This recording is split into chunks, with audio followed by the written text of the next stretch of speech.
Alright, hello.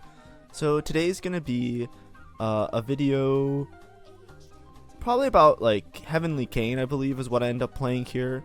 So I actually have been playing quite a bit of Heavenly KAYN just because I'm kind of playing like melee flex a lot of my games right now, and I find that the line is generally uncontested relative to some of the other ones. There's like two main like big 4-cost comps, right? So let's say like 4-cost comps, right? Usually you have like the two big ones are the Ashe slash Lilia slash like I don't know what you call it, slash Annie. And the other one is KAYN slash melee. Right? These are the two major 4-cost comps if you're thinking about the game, right? So typically if I'm playing flexibly, if I have melee items, I'm playing towards this one, right? Like if I have melee items, I'm playing here. If I have non-melee items, I'm playing towards here, right? If I'm going for a 4-cost, right? The main thing that I like to do with the 4-cost melee comp is I try and play as flexibly as possible, right? So this is going to be a video. I'll probably title it like KAYN, Heavenly KAYN. Treat it like a little bit like a tutorial. I played Heavenly KAYN a lot when I was not in Diamond. Like I think I was in Emerald. I played like 3 or 4 times. I did skip the entire patch where Heavenly Yone was like the best comp, and because of that I felt like a little bit behind. I'm still a bit shaky on how to like cap my board really high. I'm getting a lot of seconds and not first. I'm just trying to get like a good feel for it. Here I'll show you what I mean with augment choice, right? So augment choice, I see not today, I see Ascension. Ascension is kind of whack because sometimes you just never hit it and then you're down an item. What doesn't kill you doesn't make sense to me because I have a 2-star upgrade already, right? I have this Rek'Sai 2. And if you look at my bench, I have multiple melee items, right? What do I have? I have Titans and I have a BT, right? So I'm pretty comfortable playing around a melee carry this game. So what I do is I take Edge of Night, and that completes me a complete item set, right? If you look at me slamming items, I'm able to slam all my items. I have direction, and I'm just playing melee, right? What else do I do here? Something that's really important that you can see is I have a Kindred and I have a Rek'Sai, right? I'm as a Rek'Sai because he's 2-star. I'm trying to tempo it as much as possible, and I'm starting to scout, right? Why? Dryad, right? So what my goal is this game, right? And you should always have some sort of goal, right? When I say play flexibly, that doesn't mean like Galaxy Brain, I'm gonna play any comp in the game and I'm gonna win because I'm the best player. That's not what playing flexibly means. Playing flexibly means having outs. It means you play a comp, you angle yourself towards 1 or 2 comps, but you have a safety net, right? You have your best case scenario, and then you have 2 or 3 other things that you can still do with these items, right? If we're looking at these melee items, right, let's list out all the comps I can play, right? Obviously, the big one is KAYN, right? That's my number 1 pick, right? Number 2 pick, maybe Dragon Lords, right? You can play towards like Lee Sin as your main carry and just spam Dragon Lords. It's the same comp as the KAYN comp, but you can stabilize around Lee Sin. And 3, Dryad reroll, right? So that's like in case you don't know, it's like the Gnar Kindred, right? So what are the conditions for all of these? This one you need Heavenly. This one you need Lee Sin. And this one you need lots of Kindreds and Gnars, right? But you also need Dryad in early. I know the handwriting mess. I'm gonna erase it from the board, but I just want to illustrate it just so it kind of like helps you remember it a little bit better. So what am I doing here? I have 3 items. Edge of Night is really good on KAYN, but it's not that good on Gnar. It's actually pretty bad on Gnar because Gnar you want it to be like a tanky front line. You don't want it to like disappear from the fight. KAYN you want it to go infinite, so you want it to disappear from the fight. Titans isn't that good on KAYN because KAYN you don't care about being tanky. You have Edge of Night. The Titans is really good on Gnar because you want him to be tanky. Lee Sin, he's like a weird unit, so you can like put everything on him and it's kind of okay. Typically, if you're playing like Lee Sin Gnar, you make Sterak's. Sterak's is also really good on KAYN. And Edge of Night is really bad, I think, on Lee Sin and Gnar, right? So my items aren't perfect for any one particular comp, but I do have like the signs of like any of these can kind of work, right? What I have in is I have Dryad in early, right? Why is Dryad in? Also, it kind of worked out really well. I got dropped this Soraka, so I have Soraka in, and because I think it was like the start with a 3 cost. Soraka is usually a really bad 3 cost to start with, but I have Riven, so it gives me Altruist, so it makes me really strong. Because I have Bruiser, Altruist in, which is a really good combination. Anyways, I have Dryad in already. What am I getting? I'm getting Dryad stacks right now. Right, I have a Kindred and I have a Rek'Sai in. What this gives me the option of is, let's say Dryad is uncontested. Nobody's playing Gnar, nobody's playing Kindred. If I natural a bunch of copies of Gnar Kindred, fuck it, I can just play Gnar Kindred, right? That's an option right now. And it's only an option because I have Dryad in early, right? So that's why, and a lot of times if I'm playing towards these lines, I like to have Dryad in on stage 2, because basically if you look at it, it's been 3 rounds that I'm farming Dryad stacks. That's really good. You need to scale that comp or else you'll go bot 4, right? That's one of the conditions for hitting Dryad. I have triple items. If I streak, I am streaking, and I make a bunch of gold, I can go fast 8, and I can play towards Lee Sin or KAYN or whatever. We'll talk about the construction of that comp when we get there, because there's a lot to talk about in terms of like playing the Heavenly KAYN comp and like properly like building the board. But this is what I'm trying to show. As an opener, very thematic. And as you'll see, I made, because it was a double component, I just made anti-heal, so I have a Morello, right? I'm holding on to this tier, and you'll see later, I use this tier, I make a blue buff. I have blue buff Morello. Blue buff Morello is, like, I don't have blue buff yet, but I have a tier item, right? That is the best item for Kindred.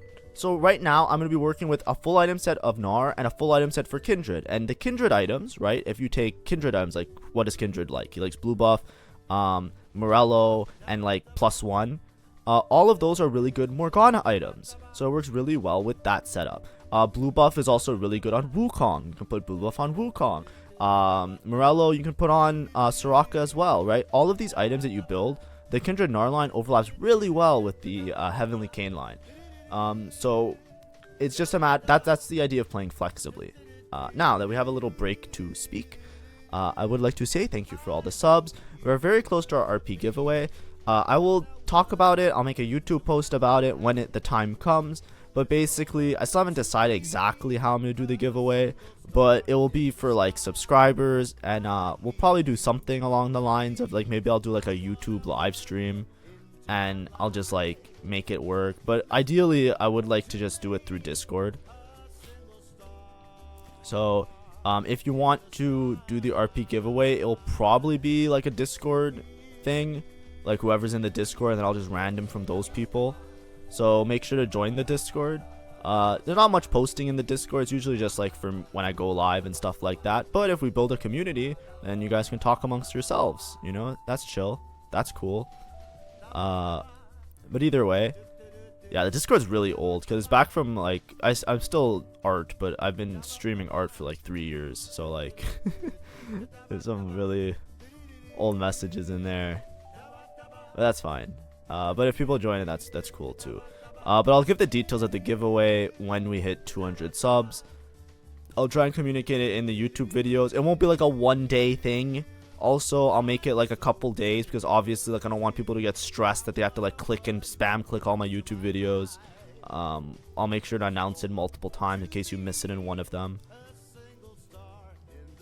Anyways, let's see what we get. So, Krugs. I didn't 5 streak. I lost against one guy that was very strong. As you can see here, I have blue buff. So I'm going to make blue buff Morello for my Kindred. And as you can see, I'm Kindred pair, right? I'm Kindred pair. I am Kiana pair. Thieves Gloves is great. I'm down for a Thieves Gloves, right? Because none of these items are particularly amazing, right? Like Runans, who really cares? Spark, who really cares? It's not like if there was an Edge of Night, it's like, yeah, you take the Edge of Night, right? I'm trying to debate who I Thieves Gloves. I just put it on Soraka. That's cool. We'll see there's an encounter. There's 2 encounters this stage. There's one encounter coming up, and then there is the augment choice.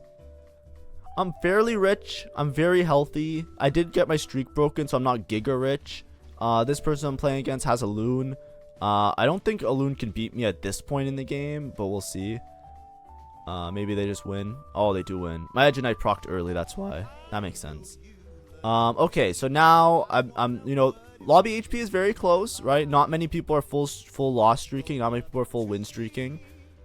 I'm still in the top 4 of HP, so I think that's fine. Ashe reveals the opponent. I don't know. This is Ashe one. Some people really hate it. I don't really care that much. I think it's like all right.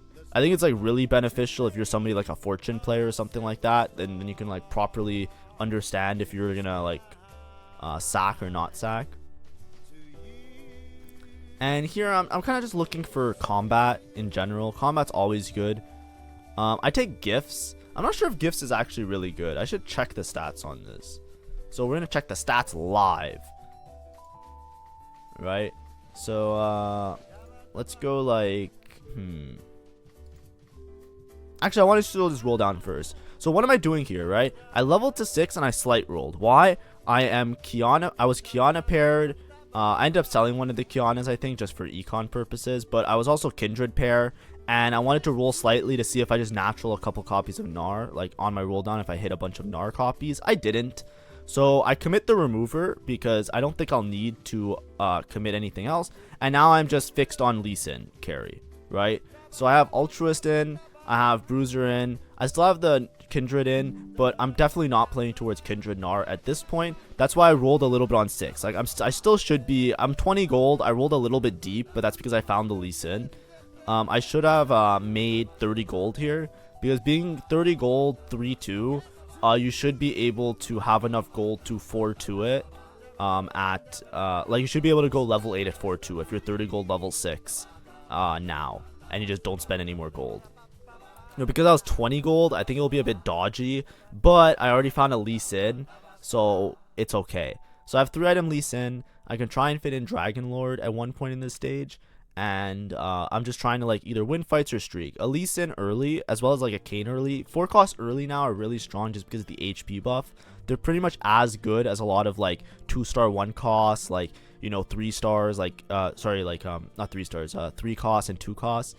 Because the HP buff, it makes them a lot more comparable to some of the upgraded units that already exist.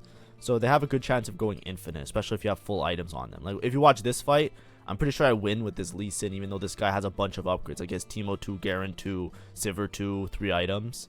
The Lee Sin just has enough tankiness that he can sustain himself with the items. Actually, I might actually lose this. I can't remember. No, I win this for sure. Yeah, it's not even close, right? My Lee Sin's still full HP as well. Alright, so let's try and look up some stats a little bit. Just because I'm curious if Gifts of the Fallen is pretty good. So let's go like KAYN. Let's just say like KAYN, 2-star, 5, Heavenly. Average like a 4.6. It's average like a 4.0. I feel like the comp is very low cap. Edge of Night isn't that great anymore. I thought it was really great. Let's see craftable. So these are obviously like literally low sample size. QSS is really good. That makes sense. Gunblade, Sterex. I always knew Sterex was good. Blue buff is pretty good now. Who would have thought? Alright, let's go like this. These gloves, like QSS. This. Yeah, Last Whisper. Yeah, but the items are kind of like a little bit awkward. I thought Edge of Night and BT was like really fucking good, but it looks like you want less healing. But I guess that's just like the way things kind of pan out. I think if we put in more stuff, it might be a little bit better. So then Not Today should be pretty bad if you don't want it on him. Mulch, Dryad, Crest. Oh, this is because, I see. The stats are kind of fucked because the Dryad comp is so good. So it's saying like you usually play KAYN with Dryads because he's like the max cap of the Dryad comp, right? So if you put it like, I don't know, let's just put like 7 Heavenly, right? Average is like a 3, and now let's look at the items. Now the items are probably gonna be much different. Here we go. See? Now it's the items I remember. Edge of Night, BT, Titans, Last Whisper, Giant Slayer just because you rather have more damage. That's why Titans is pretty bad. The healing, it's because I have 7 Heavenly in. If I put 6 Heavenly, it will say that you want healing on him, right? See, now Bloodthirster is better than Edge of Night, and Hextech Gunblade is really good. It's because 7 Heavenly gives you Omnivamp, so you don't need to make healing on him. Yeah, and now Not Today should be pretty high up there. Yeah, see, it's like 4th best, right? I was curious about Gifts from the Fallen. 3.7. Yeah, it is minus delta. It is pretty good. Gifts of the Fallen is good on these comps where you have a lot of shitters on your board, because then it just gives free stats to like the units that actually do something. So in my opinion, like when you're playing like a heavenly comp like this, you have a lot of 1-star trash units that are just kind of like cannon fodder. Anyways, I hit a Morgana off of Carousel, and I have this Lee Sin still. So I'm just kind of playing towards this line. I'm level 650. This is what I mean. Because I didn't make 30 gold that other turn, I would have been like level 660 gold right by now. But instead, I'm a little bit behind on my gold. I do have a lot of 4-cost units on my board, so I am decently strong. And then we'll talk about like the composition of the comp in a little bit. Which I'll go back to like the stats page or whatever. I'll just kind of show you like some basic concepts, right? Like with the team builder, right? Yeah. It kind of took me a while for this comp to kind of click. Like a lot of something that's really important. This is why I try and illustrate in these videos, which maybe it might not come across or maybe it does come across. It's kind of depends, like on your TFT journey, wherever you are. I don't care if you're bronze, I don't care if you're silver, I don't care if you're gold. No ego, right?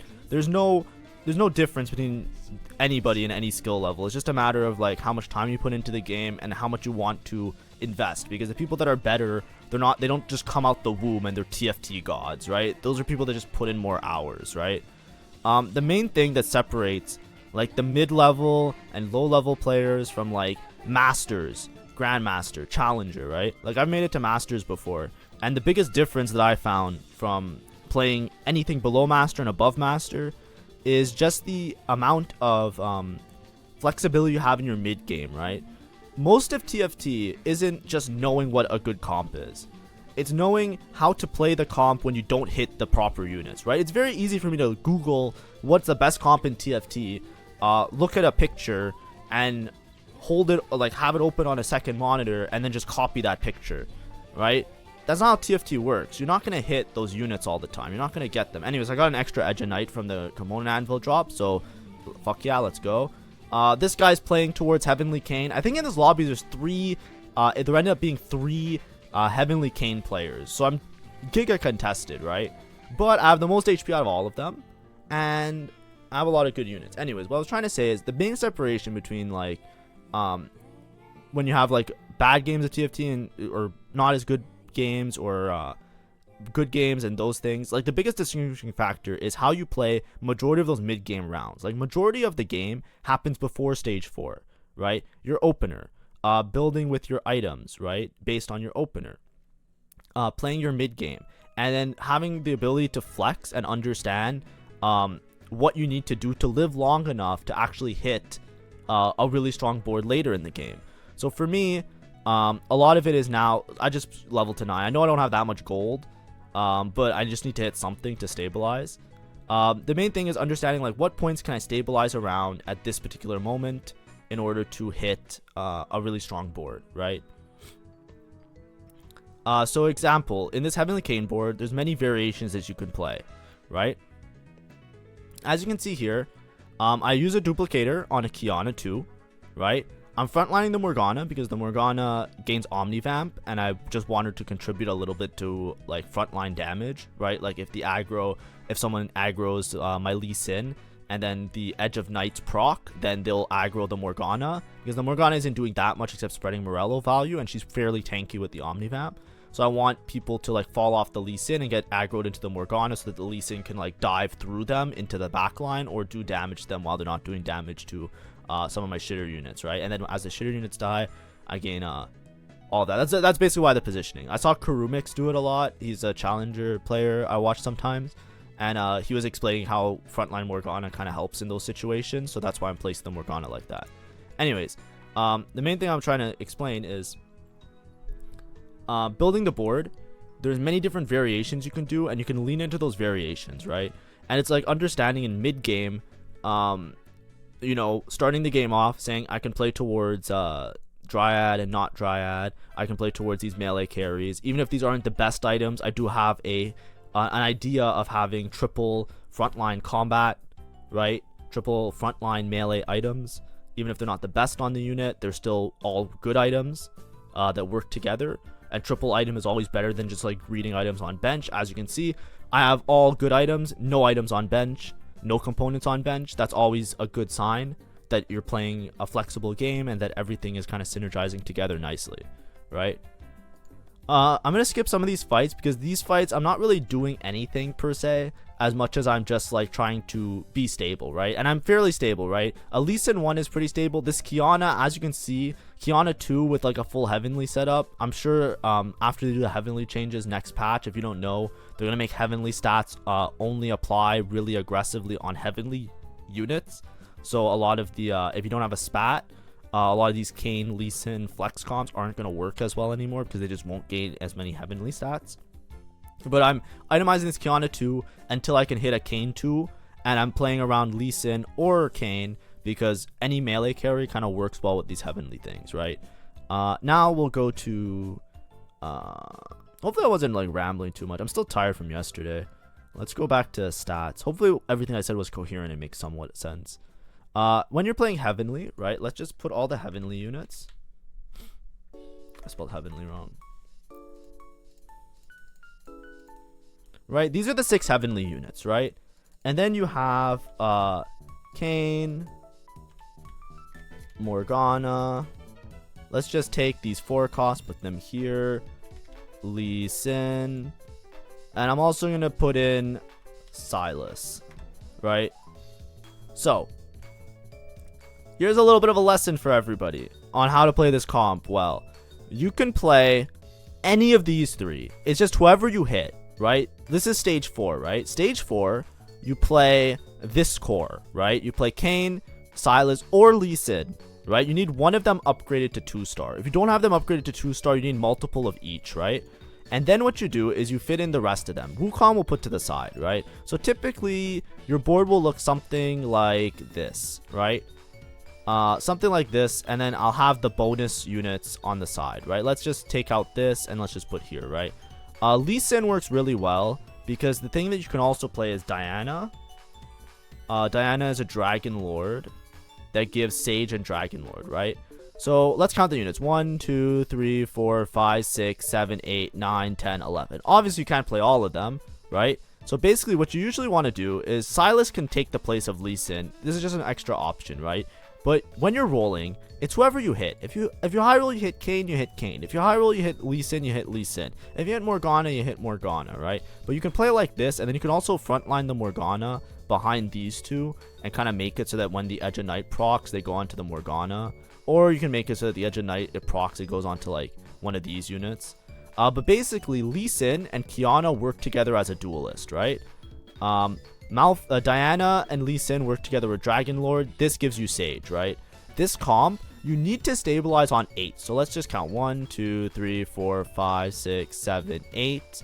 Let's remove Nico. So typically this would be a simple board on level 8, right? You keep the Qiyana in for Duelist, you keep the Kha'Zix in for Reaper, you play dual melee carry, and you play Diana, right? Having 6 Heavenly or 5 Heavenly, it doesn't matter that much, right? You can also drop the Soraka. A lot of times it's better to just play Nico because Nico gives HP. Soraka only gives AP, right? Lee Sin doesn't really care about AP. KAYN doesn't really care about AP. You just play 4 Heavenly. That's the trick with this comp. You don't greed the Heavenly units, right? You'd rather play this Diana that gives your whole board Dragon Lord and your whole board Sage on level 8. It's a lot more stable, right? Then when you hit the Wukong, you can decide to drop this Diana. A lot of times what I'll do is on level 9, I'll drop both of these. And I'll play something like Rakan and what's his name? I'm looking for shit. I'm looking for the other one, Soraka. Like now you can bump back in the Soraka, right? Because what you get Altruist with Rakan, which gives your whole team armor MR, which is really useful on the melee carries. And then the Wukong gives you Sage. But the idea is that you're always flexing around these different cores, right? You can play like this little... I'll show you like maybe I'll do it like this, right? Let's just say like... Yeah. Like the left-hand side, you have like Sage, Reaper, Ghostly. So you have this little quad core of units, right? Malphite always gives armor, so he's always useful to keep in. And this side, you have Altruist, Duelist, Dragon Lord, Heavenly, right? You're kind of building towards one of these little groups of 4, or you're putting them together, and it's fine. If you're level 9, the only way to get like a first, in my opinion, is that you get to level 9 and you have to hit like everything. So this comp relies on going 9, so you have to be comfortable playing around either version of these, right? And then you have to be able to go 9 to cap out your board, because you need Lee Sin, right? And then there's many different caps you can have to the board. I'll go back to the stats, right? There's many different caps you can have, because like, you know, you can play like Nico with Lysandra, right? Lysandra, if you have a Lysandra 2 with items, this is like a very firstable version of the comp, right? But you're trying to pair up your Heavenlies with extra stats so that you can play around like these different little cores and these different little ideas. You can also keep the Diana in for a lot longer, and you can play like multiple Dragon Lord, right? That's the idea of playing flexibly around this comp. It's really important. And the main thing that it starts with is just understanding that you can drop some of the Heavenly stats, especially if you don't have a spat, right? If you don't high roll that you hit 7 Heavenly, you're probably not playing for first anyways. So you should probably drop some Heavenly units and just play like more melee carries that actually do damage, right? Anyways. Okay, so a little bit happened here that I want to like go back in the VOD because I didn't really show it. But basically, at one point while I was playing the game, right around here, I'll just pause for a second. It's not super important, but basically, I hit a KAYN 2. Like, I rolled down my gold because instead of deciding to go 9, I said I won't be stable to go 9 right now based on the rest of this lobby. As you can see, it's pretty tight on HP. So what I did is I rolled down and I hit KAYN 2. So because I hit KAYN 2, I sold my Lee Sin, right? I sold this dumbass, and I put all the items on KAYN 2, right? In order to go 9, the main thing before you can go 9 in any of this in this comp, right? Stop. Just think for a second. Before you can go 9, the only way to be stable is if you hit a 2-star of the frontline unit, right? So I was rolling for either 2-star Lee Sin or I was rolling for 2-star KAYN, and I hit one of them. You have to hit something. If you don't hit either Lee Sin or KAYN, another option is Sylas. Sylas doesn't synergize that well with the Heavenly, like he doesn't gain like an extra Heavenly like trait, but Sylas is very, very strong as a melee frontline with good items, right? He takes Titans really well, he takes Hodge really well. You can put an AP item on him, so let's say like you build AP items that you would have on Morgana. Typically you would do something like Hodge Titans Rabadons or Hodge Titans Morello, because he's an AP carry, and it works out really well a lot of the time. So those are your options, and that's what playing flexibly around the board you need to do, right? The rest of this game now, I'm just greeting to go 9. When I go 9, I'm looking for a Wukong. Wukong will give me Sage and will open up my board a lot, and there's a lot of legendaries that I can play around that will be very, very strong, right?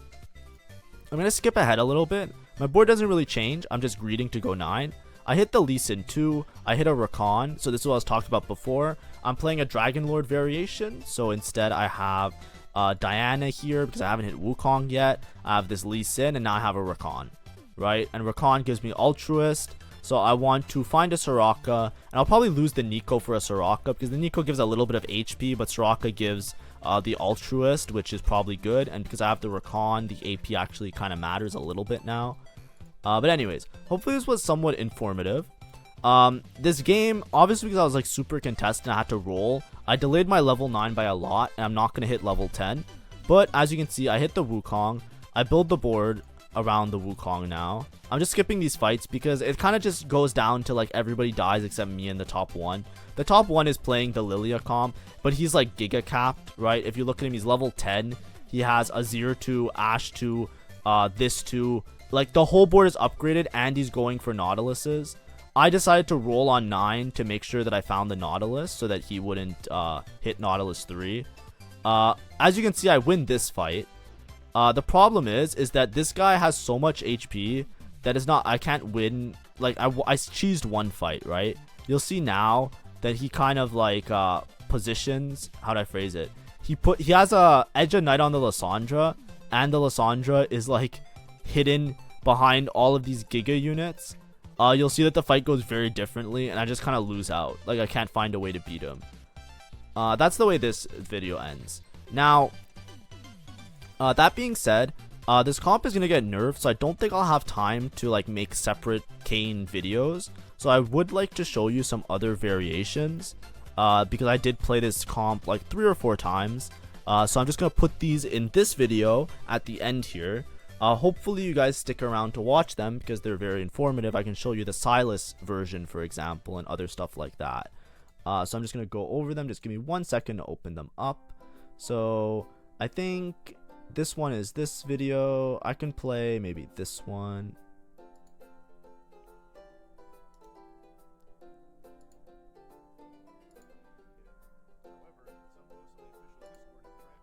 Oh, I have some volume here.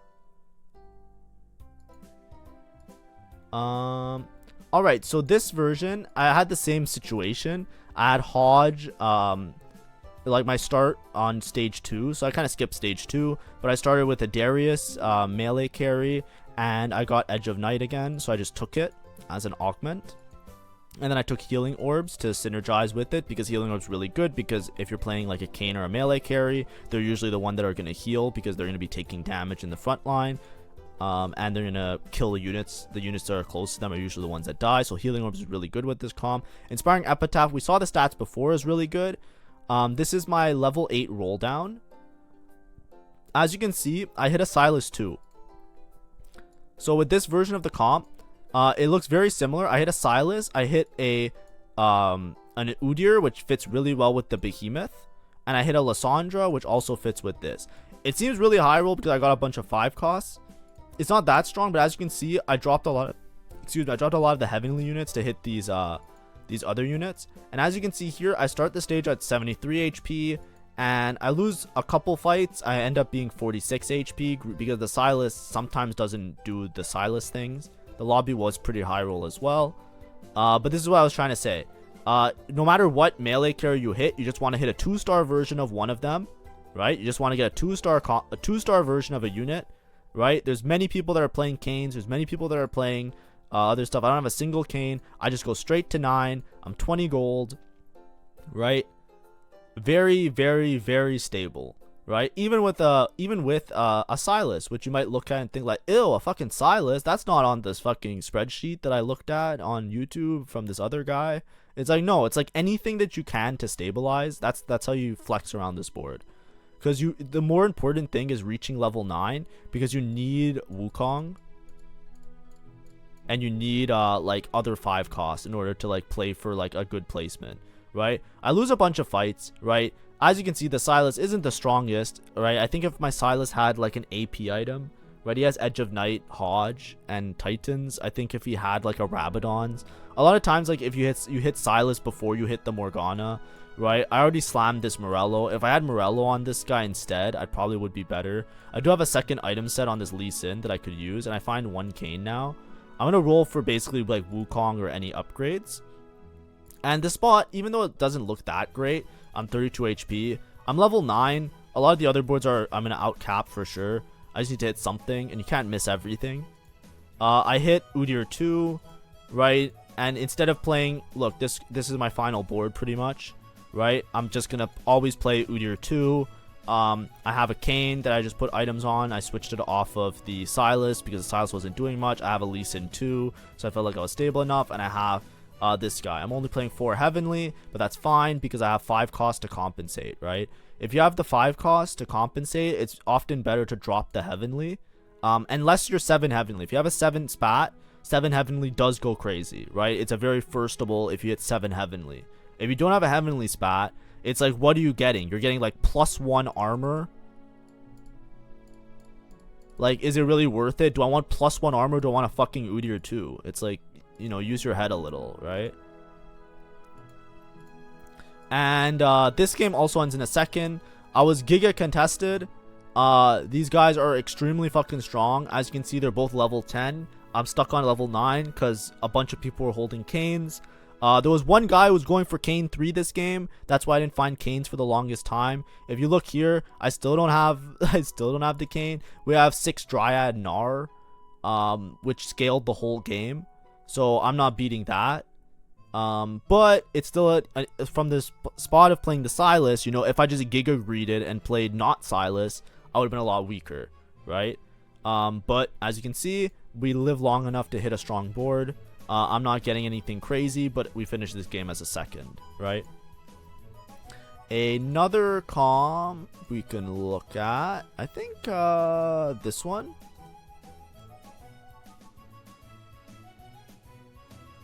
Yeah, let's go here. And then lastly, so this is another version where this one I took Divine Rolls, right? I have Divine Rolls and Tiny but Deadly. So Divine Rolls really helps in terms of actually hitting the units, so your econ doesn't matter as much. You're pretty much reliably able to hit something. And once again, because this comp is always contested, I will be contested, but that's not a big deal, right? This one I hit Lee Sin 2 very early, so Lee Sin 2 is my stabilization point, and now I'm greeting and going 9. I do have 2 Kanes. I'm Divine Rolls, so it's really easy to hit. But as you can see here, this Lee Sin goes infinite.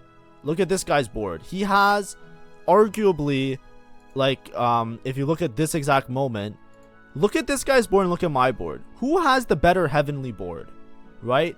This guy has Edge of Night, Heavenly Spat. I have Divine Rolls. I have really good combat, right? Because I have Tiny but Deadly. His is just Harm Assist, which isn't that great. He is he not 7 heavenly? Yeah, he's 1, 2, 3, 4, 5, 6, 7. He's 7 heavenly, right? This is supposed to be the broken comp, right?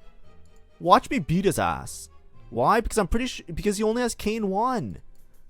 He only has KAYN 1. What are you doing, bro? That's the problem, right? You have to play flexibly. Like, maybe he didn't hit anything else, obviously, but this is the difference it makes. He's 7 heavenly. I'm not 7. I'm 4 heavenly. It does not matter, right? What matters more is having a 2-star, right? You roll on 8 until you have a 2-star, and then you go straight to 9. And then you go 9, you get your Wukong, you get a Rakan, you get a Lissandra, you get a fucking Udyr, you get whoever you can that fits into your board, you shove them in, and you play for top 1. If someone else high rolls harder than you, fine. Take a second, it's free elo, right? These are also diamond lobbies, by the way. I'm diamond now. So I'm not even playing with I'm not playing like, how do I phrase it? It's not like I'm still in Emerald 4 where people are like trolling, right? These are people that are like, you know, put a lot of hours into the game, right? And it's still like this thing, right? Look, watch my Lee Sin go infinite. Ready? Bang. Everybody's fucking dead, right? And I think I go second this game again. I'm not sure what happened. Oh yeah, this guy's just like 4 porcelain giga capped. Really good combat. But as you can see, I make it to 9. I go Lee Sin. He's just really strong, this guy. Once again, if I was uncontested with the comp, the way you always play for first with this comp is you have to be relatively uncontested. It's very tempo, right? If you have like 2-star everything and like you're able to make it to like level 10 and have like an extra legendary on your board, this guy he's level 10 with like a bunch of legendaries. Like, I made it to level 10, but I'm not rich enough to like fit in like a bunch of like legendaries in place of some of these shitter units, right? So it's just a little bit rough, right? Obviously, like, my Wukong also doesn't have like the greatest items, but once you hit level 10, I'm 6 heavenly. I'm gonna try and roll here. I have a lot of gold. This roll down's probably just bad, right? A lot of times you can play Irelia is really good with this comp, right? Because of Duelist. Lissandra, I should probably play Lissandra somehow. I just don't have items for her. It's honestly probably drop Morgana for Lissandra and just play like Irelia instead of like Kiana, and that's probably stronger, right? Like, fuck Kiana, fuck Morgana, play this, yeah, I'm struggling to figure out who to switch out. But yeah, if you look at this guy's board, he has like decent combat, 1 good combat. He has like 3 carries, Lissandra with item, Porcelain Spat, 4 Porcelain Lissandra. It's a really rough matchup, and Lissandra hard counters this comp really hard because just keeping a melee unit in a pot makes it that it's like almost impossible, right? I win this fight, I'm pretty sure, but oh, do I actually go first this game? Maybe I do go first. I was gonna say that fight looked really good, but I think I lose this fight unless I go first in this particular case. But that's because I'm level 10, right? I'm level 10 and I have a list 2. Yeah, see, this one didn't go as well just because of my pathing, right?